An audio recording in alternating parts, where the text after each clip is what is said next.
CataractCoach.com podcast series, episode number 88, with Dr. Naren Shetty, building a world-class eye institute and research laboratory. Welcome back to our Cataract Coach podcast, and today I have a very special guest, Dr. Naren Shetty. I had a chance to visit his eye center, a super specialty hospital, a research lab, a whole eye institute in Bangalore earlier this year, and I was amazed. I said, gosh, I have to get you on the podcast. Well, welcome to our podcast. Thank you so much, sir. Thank you for inviting me. It's really an honor to be invited to your podcast. Now, tell me about your basically eye specialty hospital. You have an eye institute. You have an eye research lab. You're doing cutting edge stuff with basic science research plus AI, and your new diagnostic equipment. It's amazing. And I want to first start off. Tell me about what is the name Naren Nethralaya. I had to look it up. I didn't know. Absolutely, sir. So our hospital is called Naren Nethralaya. So we started about 4 decades ago. It was started by my father, Dr. K. Bujang Shetty.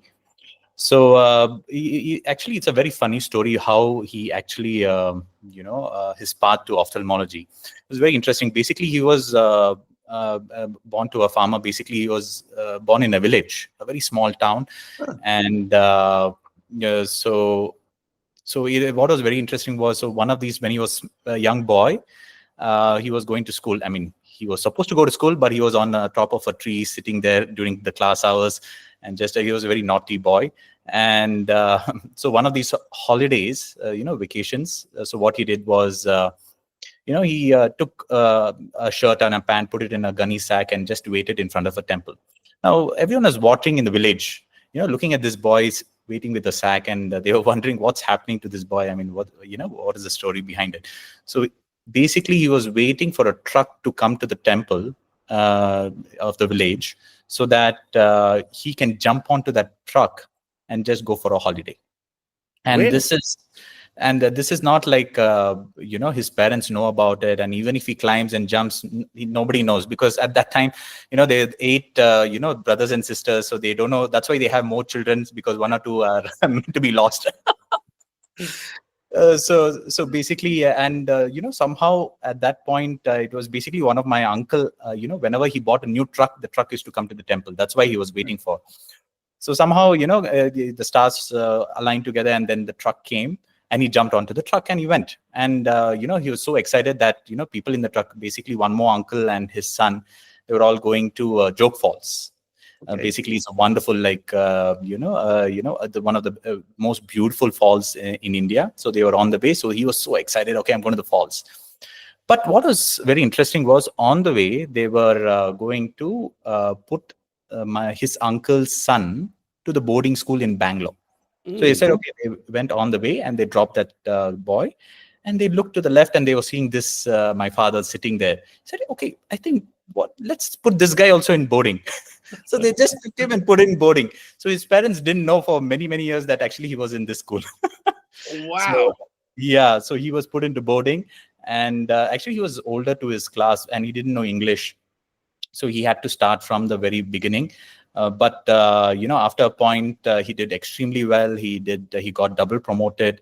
In fact, he became, the captain of everything from cricket to the school captain. Actually, he had about 7 captaincies basically in school. So after that, as he went on, he did really well, and then he became an ophthalmologist. So the interesting is, if that truck didn't come, then we won't have Naren Nethralaya, or I wouldn't have been born, or maybe we'll be in one of those villages. Wow, what a wild story. But it just shows you, he obviously has incredible potential, Absolutely. Incredible ability, but he just had to be in the right environment. Right, absolutely. And then maybe the original school, where he was so bored, it was too easy for him. It wasn't challenging enough. Absolutely. I think that's a very nice way to look at it. Absolutely, yeah. So what does the name of your institute mean? So our hospital is called Narayana Nethralaya. So Narayana is basically God's name, and also it is a gratitude of towards one of my father's uncle who took care of him in the city when he came down. So that's why the Narayana, and Nethralaya means eye. So basically, it is it's a way of saying it's a temple, for patients to come, where the patients are the God. So that's why he treats it like that.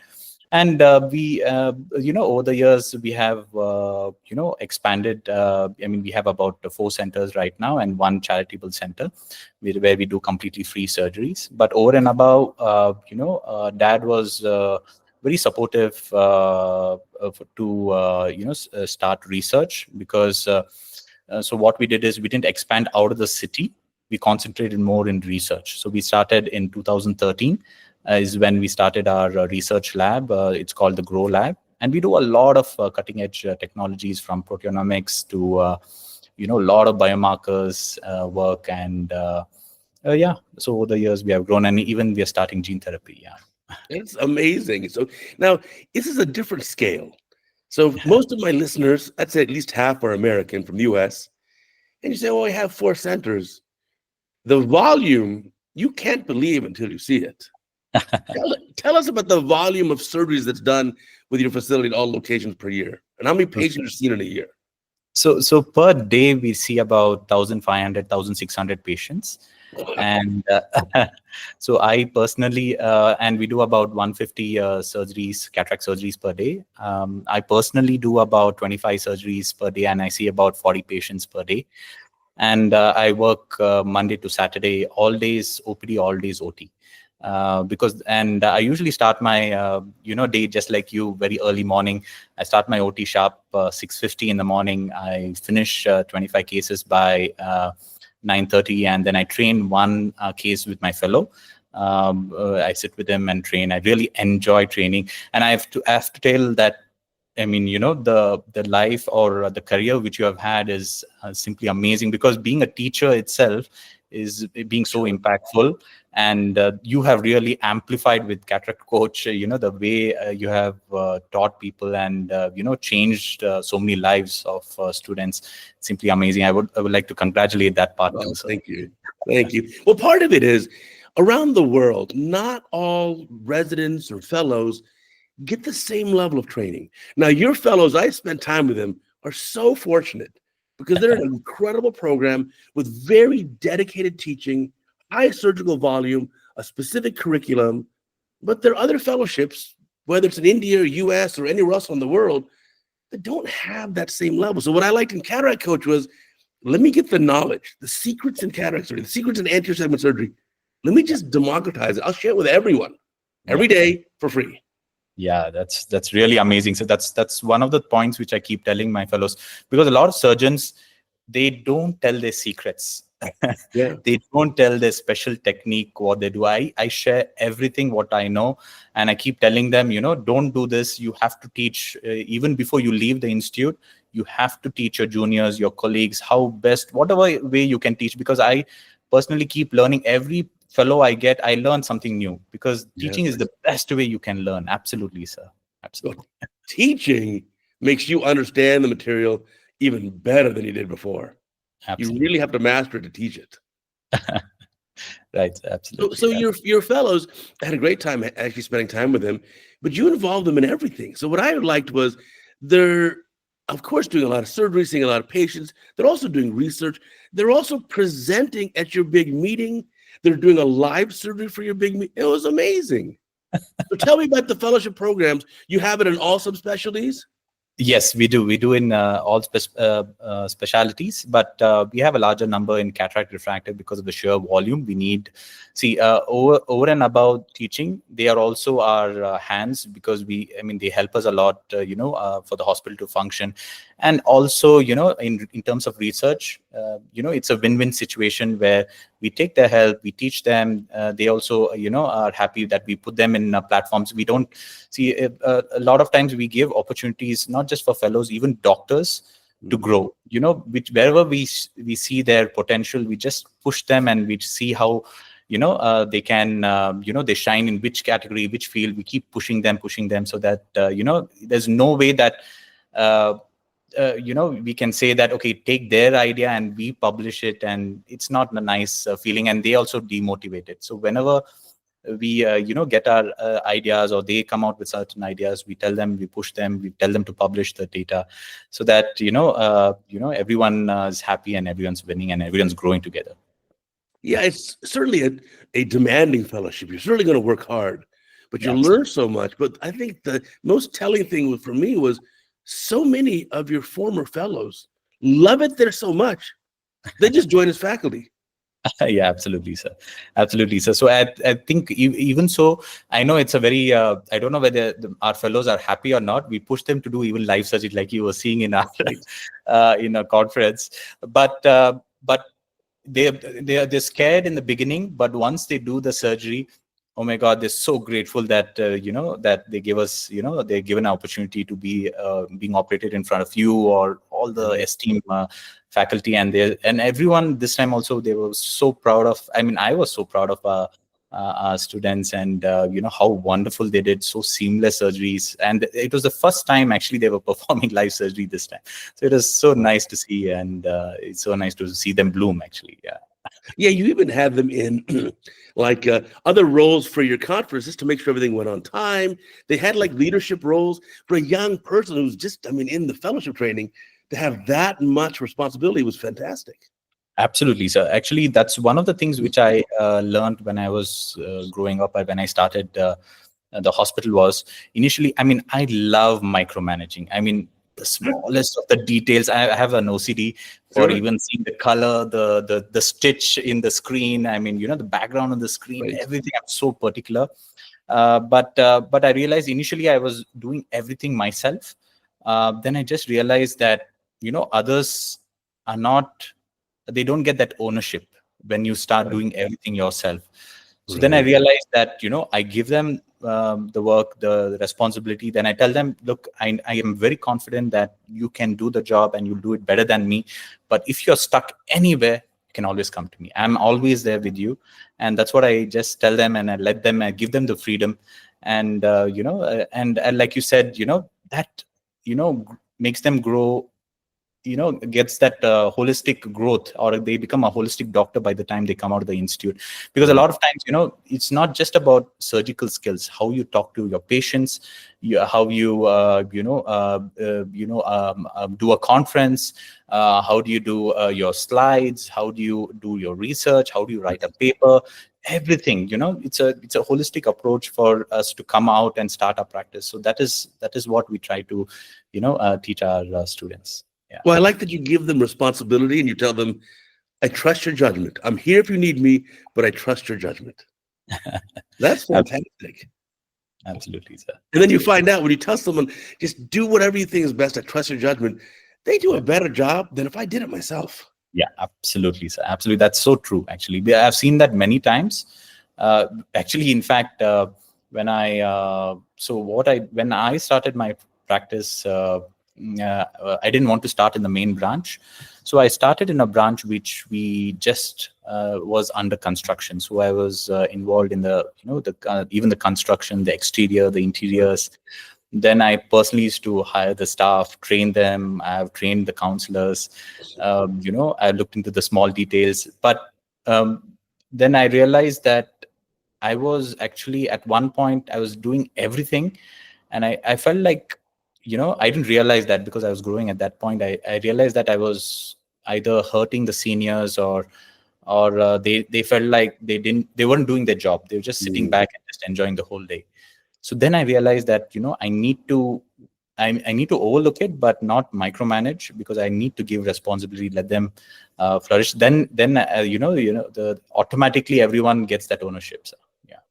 Yeah, that's a nice way of doing it. Now, I'm sure after this podcast, many young ophthalmologists are going to contact me and say, how can I do this fellowship?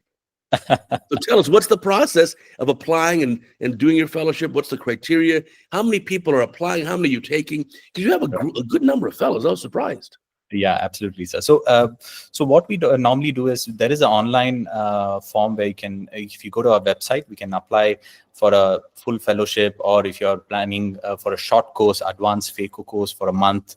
We do a lot of courses on that, or cataract refractive, or So once you apply, then we do an interview, online interview.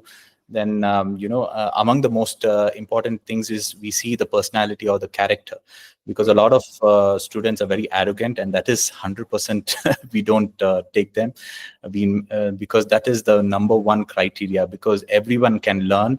But if a student feels already he's the top or he's learned everything, then there's nothing that which or he won't be a sponge. He just there's a bypass over his head. Right. That makes a lot of sense. No, well, I think it's a fantastic fellowship. It's really quite an opportunity to learn there. Now, we talked a little bit about the meeting you had. I really enjoyed your meeting. Tell me about the meeting. It's called His Master's Voice. Yes, Tell me so more. yes, sir. So basically, this is a conference we started about 3 years back. I personally it's my conference, which I usually do it once a year. So it's been 3 years. This is the third conference which we're holding, and I have to be open that it wasn't all nice. Every year we have been trying to improve ourselves, make it better, make the program better, more engaging. So that is something a growing process, and we reached at this level at least after 3 years. And so we do a lot of hands-on, and we make sure that very unique machines which normally you don't get, like the latest of the latest machines, like your Silk Elita J&J machine. You can get hands-on training in the wet lab.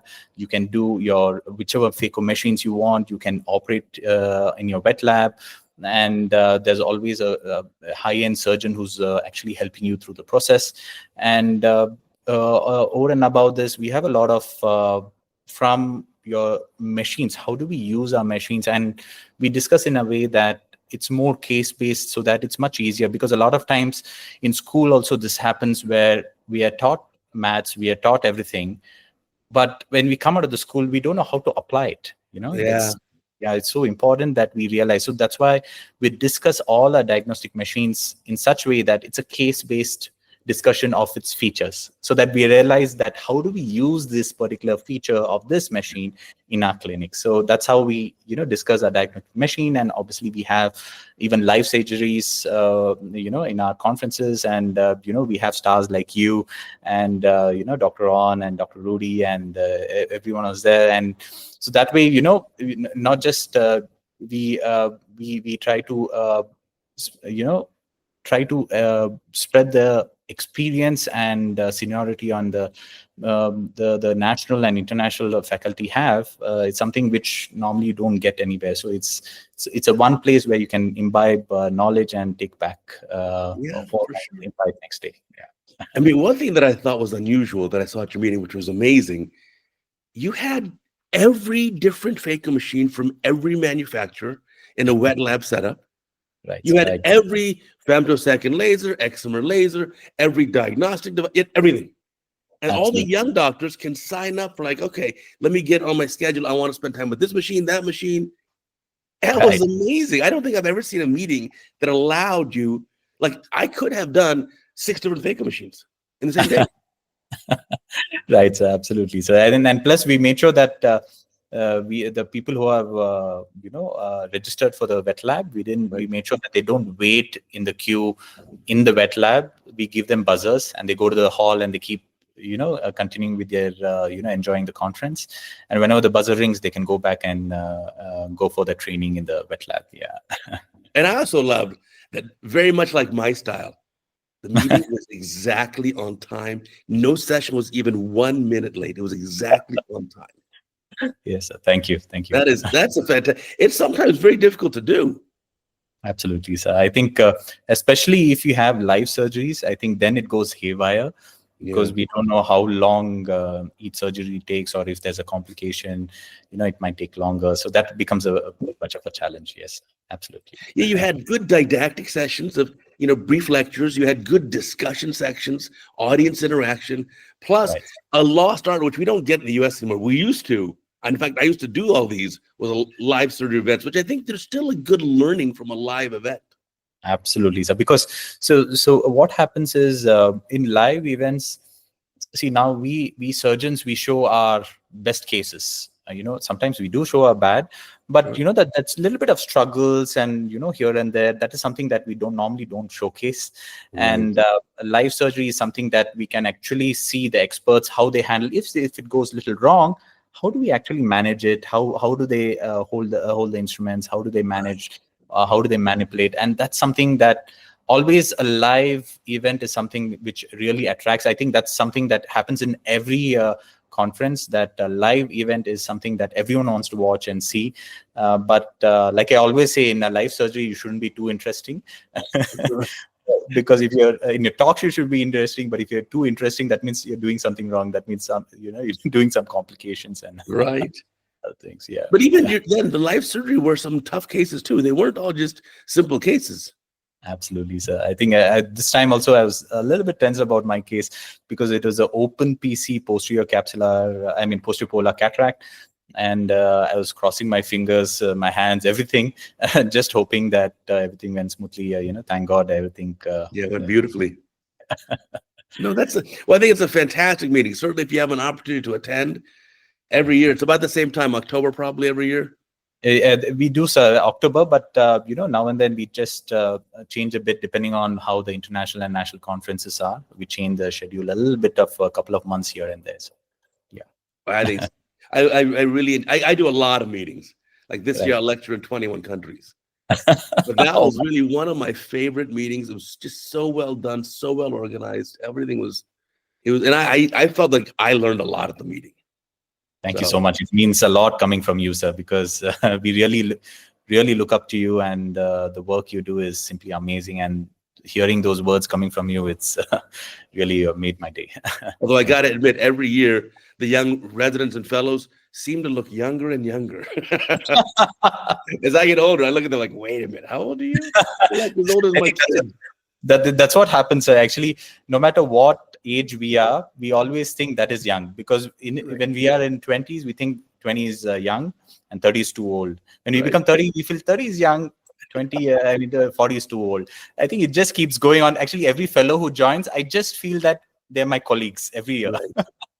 No, it's a neat setup there. Now, I also had a beautiful opportunity to come visit your center, but also your research lab. Tell me about the research lab. What's the name of it? What does that stand for? Tell me about that. So basically, sir, so we started our research lab in 2013, and it's called the Grow Lab. And what was interesting was that's GROW, which stands for GROW. And what was very interesting was so it started with the first person who we actually employed was Dr. Arka. I think that's he had. I think you met him, and so he heads the research lab, and he has done his PhD on gene therapy.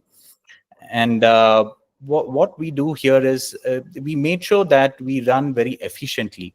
Because in India, at least the time when we started research, that research, a lot of funds used to not come, and especially a private institute used to hardly do research. But our founding chairman, Dr. K. Shetty, so he really believed in it. He kept pushing, and till now we have not earned even 1 rupee from it. But it's really really showcased Naren Netralaya on an international platform, national platform.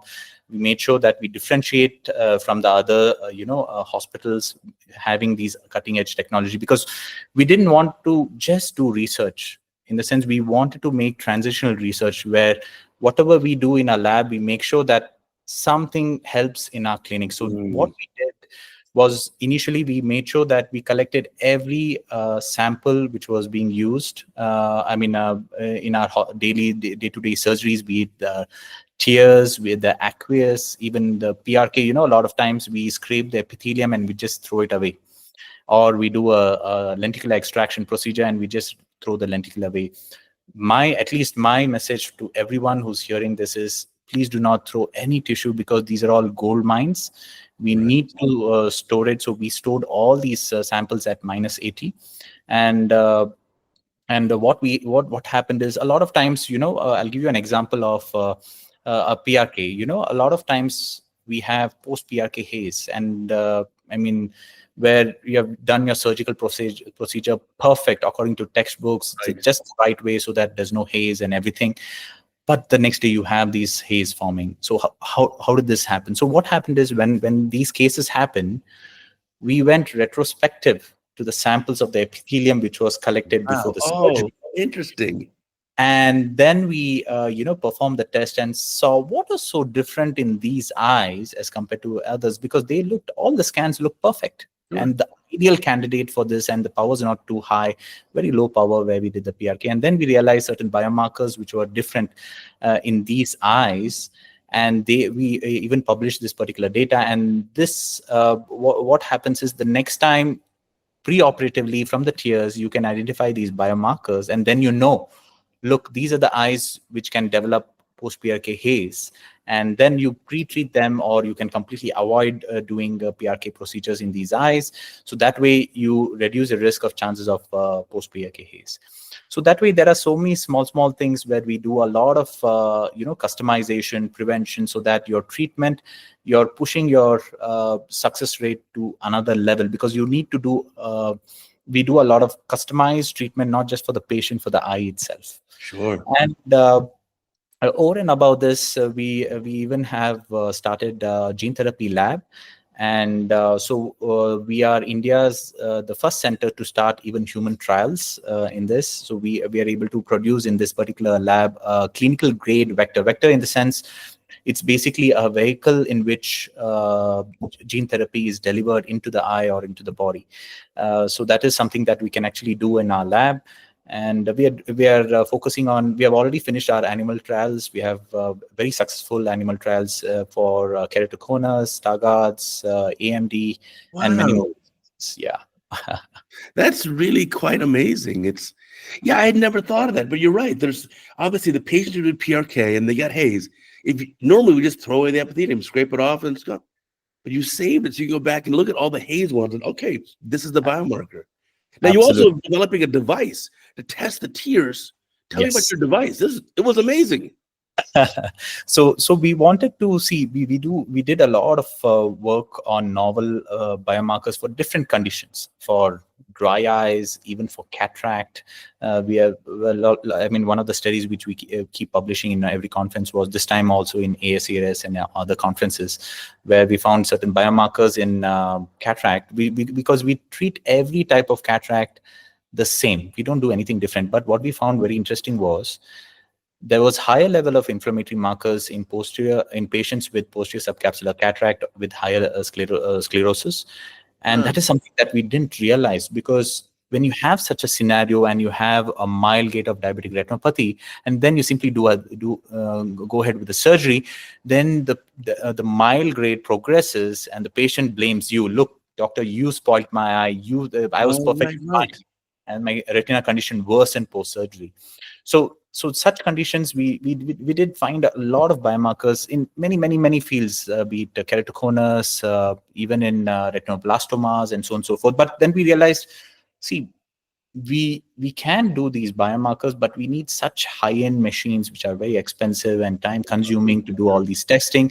But we wanted to make sure that, how do we make this so simple, cost-friendly, and any clinician, a solo practitioner, can have a device in their hospital and do it. And that's why we devised basically a diagnostic device called BioPathfinder.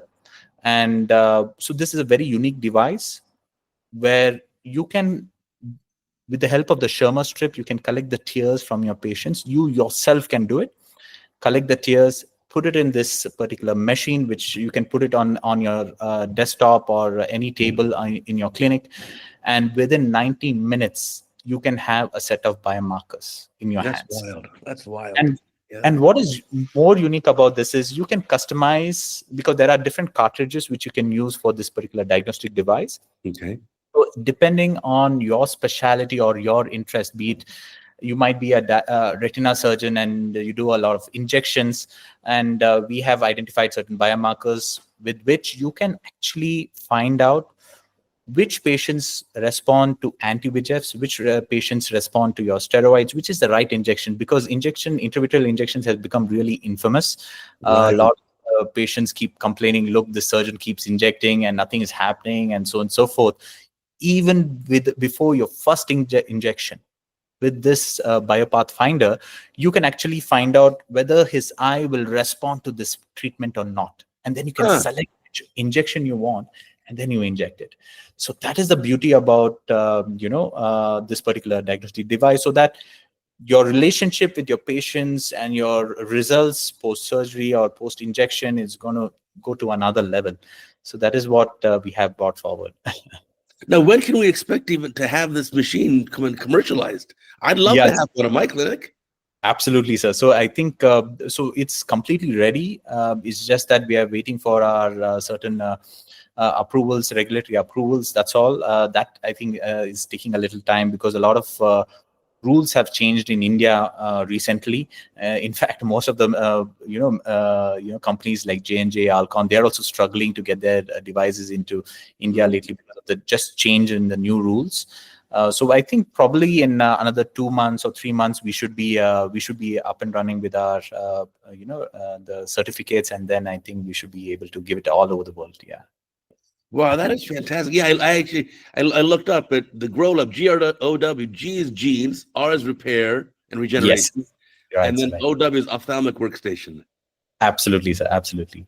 So that's Absolutely. fantastic. Now, you also actually explained a lot. When I was in your laboratory, you have a tremendous number of these deep -80 degrees freezers. So Right. you're Sir. saving all this tissue. Absolutely, sir. So I think so. We keep thinking that okay, -80 maintaining the fridge, it's very expensive.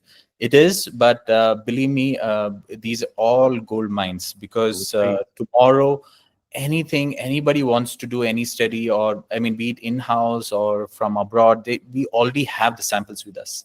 They can just say, okay, these are the set of patients we require. We already have Excels. We can just filter it, give you that set of patients, and then we can do the testing. So that is the beauty about it. And we are always want to collaborate with everyone, because we are not we don't want to hog the limelight, because you cannot grow too much by doing that.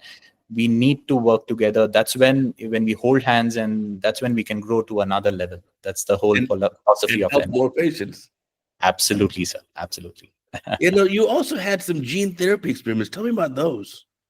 So the whole point is, so this was again, our founding father was very particular about making affordable care. And as you know, the cheapest gene therapy injection out there right now is about 7 crore rupees, Indian rupees. Yeah. So that is, I think, even the richest can't afford it. It's extremely expensive. So our whole aim of our Dr. K. Bhujang Shetty with Dr. Arka taking the lead in the research lab, we started moving towards creating affordable gene therapy. That is our aim, to bring down the cost by 100 the time the cost. We Wow. want to make sure that every single person can afford this kind of a treatment. And so with that in mind, that's why we realized that we needed to do everything from scratch. So that's why we have our gene therapy lab also. We have patents on vectors, where we deliver the virus. And also what we have done is we are doing work not only in eye, in other conditions too, because a lot of times we get these patients like RP patients or age-related degeneration. A lot of patients, they come to us and we just say, I'm sorry, I mean, there's nothing there to do, but you need to just monitor, and that's it. Right. But with this gene therapy, we are really actually giving hope to these patients who are lost hope. And by doing so, we have changed the mindset. So all the patients are so excited. We maintain a certain registry of all the patients who have these genetic disorders. And what we do is we do a lot of tests. So there are certain, even we have done work on certain skeletal-muscular disorders too, because a lot of parents, they see their child being born completely normal, But by about 2025, actually they'll lose their child. They'll see that, they know it, and they're going to see it, that they see the child dying in front of them. I mean, it's really, really, Yeah. really, I mean, such a sad plight, and that is one of the things we are also looking at. Yes. Wow, so that's fantastic. You got the diagnostic research, the gene therapy research. Right. Are you doing any clinical research on surgical things or?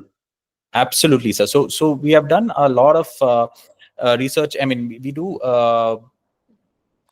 in terms of, we do a lot of inventions in terms of techniques of surgery, or we do a lot of see, for instance, like cataract surgery itself. We do a lot of, we are doing a lot of research which we are also trying to I don't know if I can mention now. We're still in the process of patenting one particular phaco tip. We feel that it's going to really revolutionize every phaco machine. Doesn't matter what phaco machine you have. Wow. Just by changing the tip design, you can actually improve the surge, how the machine behaves in terms of surge control, in terms of your fluidics, and also the followability. Just one simple, it's not too complicated. So this is in the works, and we should be we're just collaborating with one of the companies, and we should be out hopefully in a year's time by collaborating with this particular company, and that's very interesting. And also we do a lot of softwares too, a lot of AI work we do. Tell them about the AI projects. Yes, sir. So one of the projects is when we do refractive surgery, a lot of times we are very worried. See, most of the times we hit the target, everything goes smoothly, but there are some cases where you do the surgery and you have post refractive ectasia, and but when you go back, you look at the scans, everything looks perfect, right? Right. So what we did is we used AI. We took the data of the Pentacam data and the Corvus, the biomechanic data, and put AI into it, and we devised a software called as AccuSim X. Basically, what this software does is, it takes your preoperative scan, and then it will show how the cornea biomechanics will be post surgery, following PRK, following LASIK, following lenticular procedure. And he'll show you how different your biomechanics will be, and then you can choose which is the right procedure for that patient, so that you're not missing out something, because a lot of scans are these borderline, or sometimes even normal, and then you can miss out. But AI is something that can pick up some kind of a pattern which normal we humans cannot pick up, and then it shows you, okay, this is how it is, you need to be careful, you need to, okay, go for the surgery or don't go for the surgery. Give you clear guidance on what to do with this. We have already tested, this is being tested worldwide, and in fact we have done almost about 6,000 eyes, 6 to 7,000 eyes already, and it's been extremely and touch wood, we have not had any case of ectasia post using this particular on our software. Yeah, because that's one of the things we're actually not good at, it is figuring out, well, how do I know what this patient's risk for future ectasia will be? Yep, absolutely. And so a lot of times now we look at the scans, we think, let me just be on the safe side. I'll just do PRK. Yeah. Even though they may have a better outcome with a lenticule or with LASIK. Right. But this is neat. You can kind of determine ahead of time what's the best procedure. Absolutely, sir. Absolutely, because we need to make it much more easier for us, because a lot of times we have so many scans in front of us, right? And these borderline cases, you keep thinking, okay, what do I do? Do I really need to go forward? Do I just not do anything, take the risk? Because a lot of times, there are females. I mean, whenever we do a refractive surgery in females, we need to be a little more careful, because these borderline cases, even if you don't do surgery, they tend to have issues when they go into pregnancy because of hormonal changes. So we need to be very careful, especially if it's a female, when you do refractive surgery and these kind of borderline cases, we need to be aware. And these are the softwares which really help you in your decision making, and make it much more safer. Yeah, that'd be wow, what a boon to have that. What a benefit to have that. That's very interesting. Yeah, I think that'll also help in the uptake of refractive surgery, because now you look for refractive surgery for young people, I am surprised that it's such a small portion of the market. Absolutely. Actually, in fact, what I keep telling, I think companies also don't know the potential, especially the phakic IOLs is something that even the companies don't realize. They are just only trying to push the institutes and everything. Actually, it is the cheapest way you can start your refractive practice, because you Right. don't need anything. You don't need these expensive machines. Tomorrow, if you want to do a phakic IOL, you can start implanting, and the outcomes are simply amazing. You get 6 by 6 every time. Once you get your nomogram right, I think you're really good. And that is something that we need to really encourage every solo practitioner also, that you can start it. We need to give confidence to them, because the results are simply amazing, actually. Yeah, Right. Instead of having to buy a femtosecond laser, an excimer laser, which are very, very expensive piece of technology, absolutely, sir. you already So have a surgical microscope. You can start doing phakic IOLs tomorrow. absolutely. No, without any investment, you can start your refractive. So because everyone thinks refractive, oh my God, I have to shell out a lot of money, and then it's a huge risk. Will I get my money back? Right. So you don't need to do that. So if you're a surgeon who's just starting your practice, obviously you need cataract, because that is a bread and butter. But following that, you can do your refractive also by using your phakic lenses, so that you slowly start your footfall of refractive patients, so that by the time you're comfortable to buy the laser or excimer lasers or lenticular extraction machines, uh, then you already have patients who are already coming to you. So you're very confident, okay, this is the amount of patients I have per month.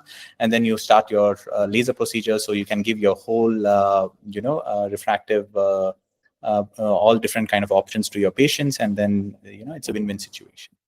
Well, I like your abundance mindset. So you will teach all the fellows here my secrets. You'll encourage the young ophthalmologists. No, set up your own private clinic. You can do it.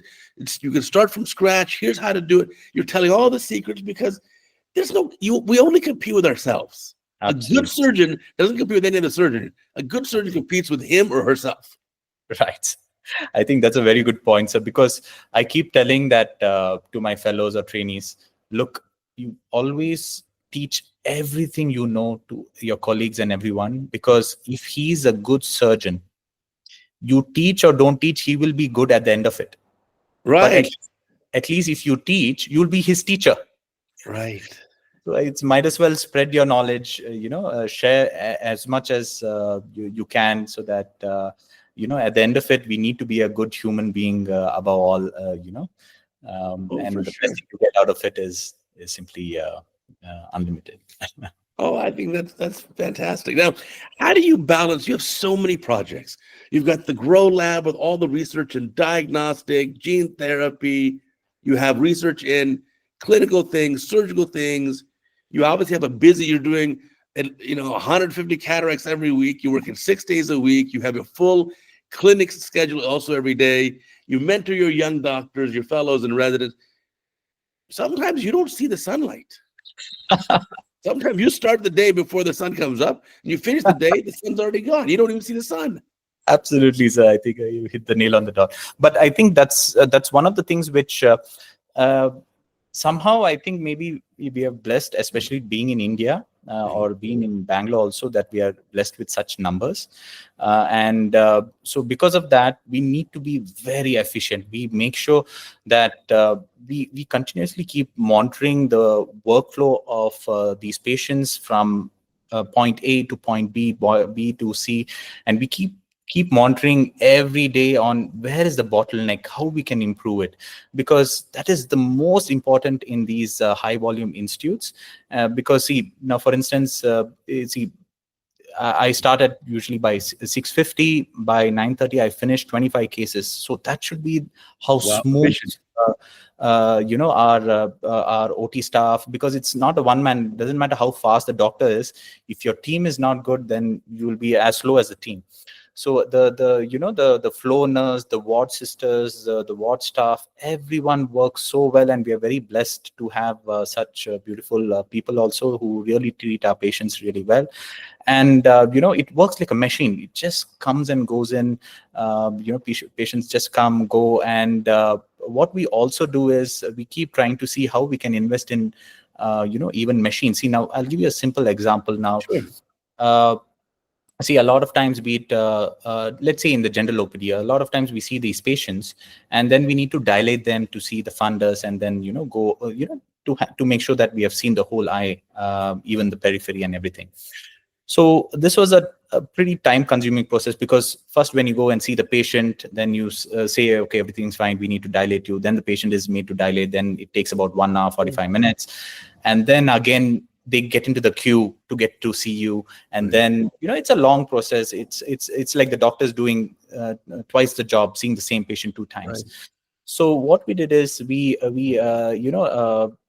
invested in this particular machine, which can actually, you can image the periphery, even the most periphery, undilated.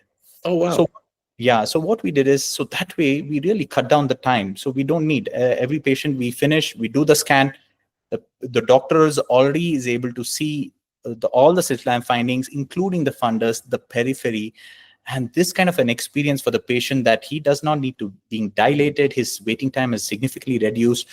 His discomfort because of dilatation is not there, because for at least for 3 to 4 hours, he's not able to do any kind of near work. And plus, a lot of times, sometimes patients get allergy to these drops, so that also is not there. It's a win-win situation. And the patient goes so happy. Oh wow, my whole day I finished so quickly, and I got out of the hospital. It's a really nice experience. So these kind of small adjustments we keep trying to do, so that we have a seamless process. So by doing this, what happens is, see, now I finish my OT by 9:30, 9:45. Then I come to OPD, and I see 40 patients. Now that 40 patients I finish in usually by about 1 hour, 1.5 hours. I use 2 rooms. So what I do is I keep running one room to other, so that by the time I finish one patient, the other patient is sitting and ready, and everything is ready, and then I go there and then I see. So that way, we can be really efficient. So by afternoon, I'm done with my patients. Then I leave my afternoon onwards for research or management, so that that way, it really keeps us on our toes. And then your team also, because it's busy, and they also don't feel it when actually that's something very funny actually. So in an institute where you have less patients, the doctors are more lazy, and they don't want to see those, even that few patients. I don't know how that works. Oh, of course. Then you're bored all day, and the day takes forever. The hours drag by. But when you're busy, the day goes by like a snap. I know this, yeah, and they don't mind seeing patients. Actually, that's a weird concept. I don't know how that works. Yeah, but no, you great points there. It's all about the teamwork. So you're very efficient in the time that you do. So for some surgeons, maybe 25 cases, 25 cataracts may be a whole day, but for you, it's just a couple hours because you're efficient, because you have a great team. Absolutely, the team is all that all makes the institute, makes a surgeon, makes us look good.